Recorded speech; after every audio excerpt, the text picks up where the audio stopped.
आज म सफलताका केही बाधाहरू लिएर आएको छु। अब यी बाधाहरू जानेर तपाईँ पार गरियो भने पक्कै पनि सफलता पाउनुहुनेछ। यी बाधाहरू के हुन् त? सफलताका बाधाहरूलाई जानेर बुझेर लडेर यसलाई पार गर्नुभयो भने तपाईँ पक्कै पनि सफलता पाउनुहुनेछ। नम्बर 1, अहङ्कार। अहङ्कार एकदमै नराम्रो शब्द चिज हो। जुन मान्छेमा अहङ्कार भयो भने त्यो मान्छे कहिले सफलता हुन सक्दैन। भन्छन् नि, इगो हट सबै कुरा च्याट भन्ने जस्तै सबै कुरा जान्छ। घमण्ड भयो भने सबै कुरा जान्छ। त्यसैले घमण्ड गर्नु हुँदैन। घमण्ड गरेर कोही पनि अघि बढ्न सक्दैन। नम्बर 2, योजना नहुनु। जुन मान्छेको योजनै छैन भने त्यो मान्छे कहिले अघि बढ्न सक्दैन। उसलाई थाहै नै हुँदैन के गर्नु छ के गर्नु छैन भन्ने कुरा।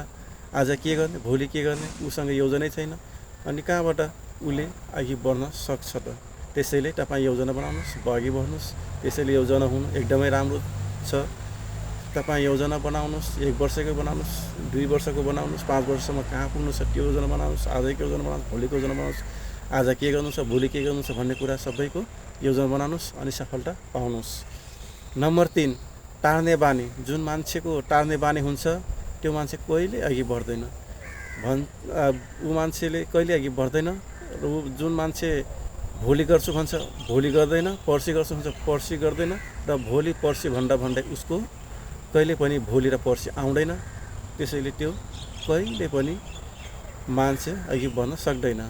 त्यसैले तपाईँ टार्ने बानी नबसाल्नुहोस्। आजको काम आजै गर्नुहोस्, भोलिको लागि नराख्नुहोस्। नम्बर 4, दिशाहीन मान्छे।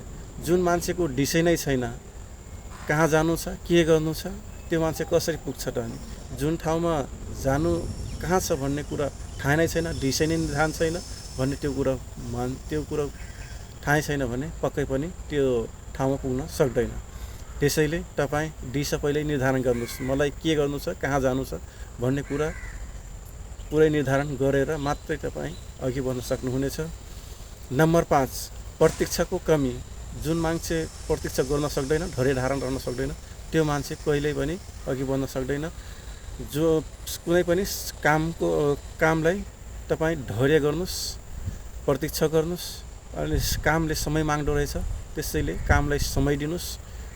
समय दिएर काम गर्नुहोस् मजाले, उसमा सफलता पाउनुहुनेछ। जुन काम समय लगाएर गर्नुभएको छ भने त्यो पक्कै पनि सफलता हुन्छ।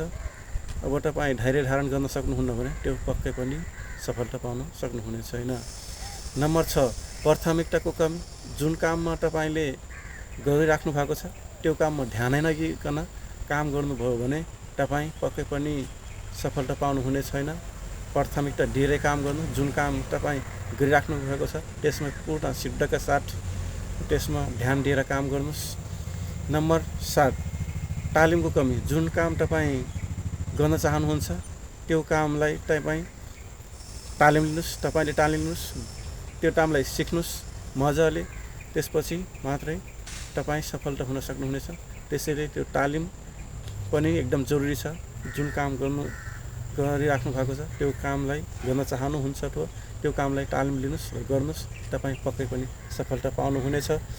र तालिम लिएको काम चाहिँ एकदम राम्रो हुन्छ, एकदम सक्षम हुन्छ, दक्ष हुन्छ। त्यसैले तपाईँ चाहिँ काम तालिम लिएर गर्नुहुन्छ भने एकदम राम्रो हुनेछ।